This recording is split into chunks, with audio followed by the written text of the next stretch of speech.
Friends, like பண்ணுங்க, share பண்ணுங்க, comment பண்ணுங்க. நாங்க தென்காசில இருந்து பேசுறோம். சரியான மழையா இருக்கு, இடி சரியான இடி, சரியான மின்னலா உள்ளது. அதுலயே நிறைய மரம் உடஞ்சு போய் கிடக்கு. பிள்ளைங்க சின்ன பசங்களை எல்லாத்தையும் வீட்டை விட்டு வெளியே போக விடாதீங்க. சரியான மின்னல். அதனால ஏதாச்சும் ஒரு மரம் உடஞ்சு விழுந்தா கூட விழும். உங்க சின்ன பிள்ளைங்க மேல விழுந்துடக்கூடாதுன்னு தான் நான் சொல்லுதேன். ஏன் நீங்க சேஃப்டியா இருந்துக்கோங்க. எந்த வெளியே போயிடாதீங்க.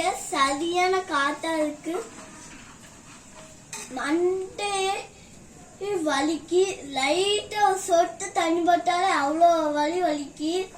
அதனால நீங்க இந்த மாதிரிலாம் கூலா நினைச்சு வெளியே வராதீங்க. மரம் உடஞ்சு விழுந்துடும்.